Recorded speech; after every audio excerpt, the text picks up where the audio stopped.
Ironblood Base. Can H-44 please come to the commander's office please? Said the loudspeaker. Well, I better go see what he wants then, H-44 said to herself. After she entered the office, the commander said, "Ah, H-44, I'm glad you're here. I have a mission for you and the First Fleet. There have been sightings of sirens in the North Sea where they seem to be building something. I would like you to see what it is they're doing, and if you think it's too dangerous for us, I want you to destroy whatever it is they're making. Do you have any questions?" "No, my child. Everything shall be fine. I shall spoil you when I get back," H-44 said. "Okay, mother, if you don't have any questions then you're dismissed," the commander said with a blush on his face. At the docks, H-44 is gathered there with the rest of the First Fleet, which was made up of Z-23, Prince Eugen, Admiral Hipper, Graf Zeppelin and Tirpitz. "As everyone is here we should set off now," H-44 said.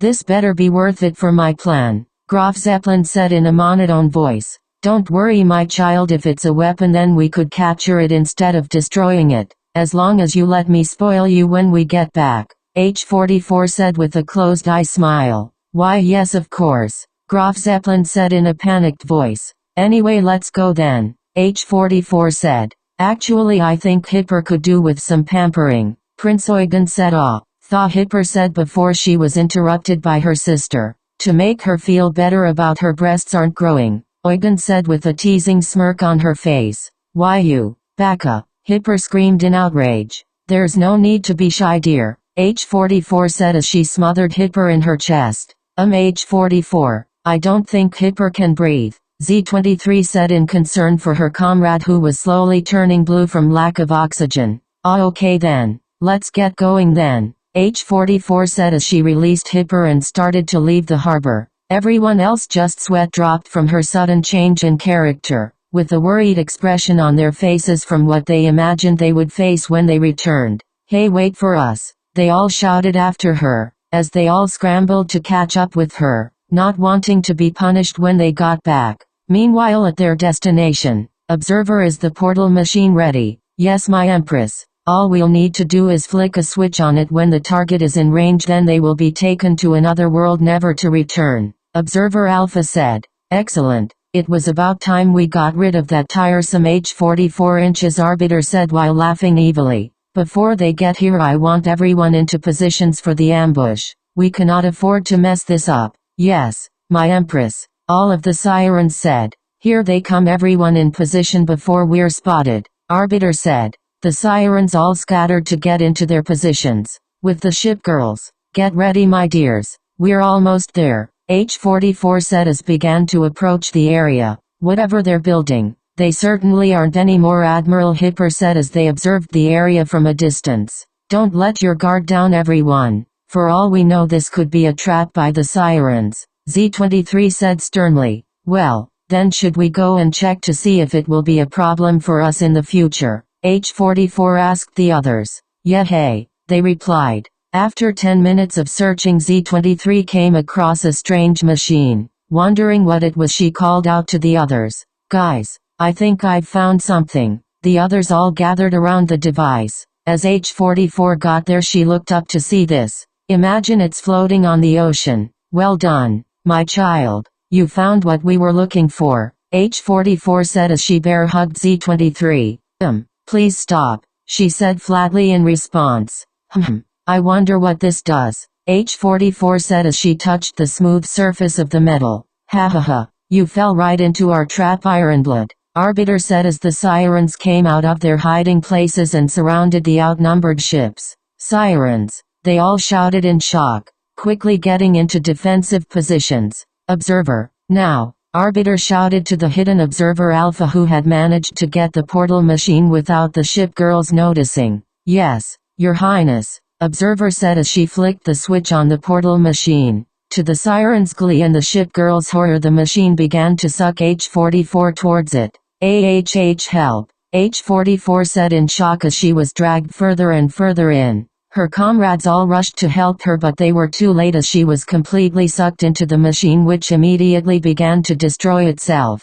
"Now then, now that nuisance has gone, it's time for us to take our leave. Goodbye, Ironblood. May we meet again," Arbiter said mockingly as all of the sirens vanished into their portals, leaving the distraught ships to mourn for their mother figure. In the Haifuri world 10 years before the beginning of the show, with H-44, H-44 sat on the ocean surface, immobile in her ship form. She was unconscious due to the act of passing through the portal. Her radar had been bleeping but she didn't notice. A mystery ship was getting closer. With the mystery ship, on board the ship was a crew of women a similar age to H-44 herself. One woman in particular who was dressed in an admiral's uniform was panicking slightly as her ship, the IJN Hiroshima, approached the massive battleship. This woman was none other than Mayuki Munetani, a member of the Blue Mermaids. It didn't take long for her ship to come to a stop beside the ship. Finding a ladder, she and several volunteers decided to investigate the massive BB. She looked up at the forefront cannons in awe of their massive size.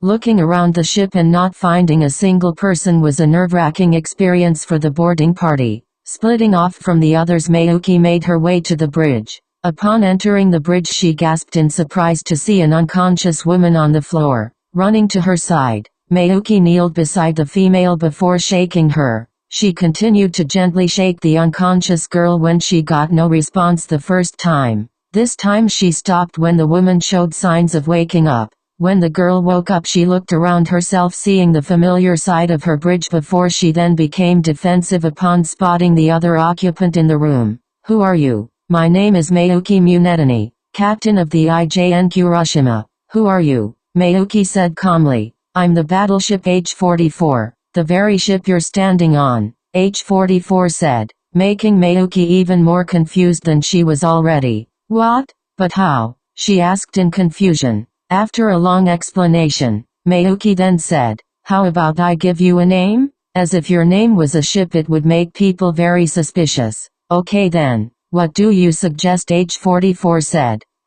How about Emilia Schneider? It's German, so no one should suspect why you are on a German ship." "Yeah, okay, Emilia Schneider it is then," the now named Emilia said. "Excellent, it's nice to meet you, Emilia," Mayuki said, sticking her hand out for a handshake. "It's nice to meet you too, Mayuki," Emilia said while shaking the outstretched hand. "If you'd like, I can give you the rank of admiral, as it should suit you being a battleship and all that," Mayuki said. "Thank you very much, Mayuki," Emilia said in gratitude. "It's all right. Shall we get going to your new port?" Mayuki asked. "Yes, let's go." Once Emilia said this, Mayuki reached for her radio and said, "All personnel head to the deck of the Hiroshima. I have someone to introduce to you all." After getting verbal confirmation from her crew, Mayuki said, "Let's go. I have to introduce you to my crew." "Okay, I'll follow you then," Emilia said.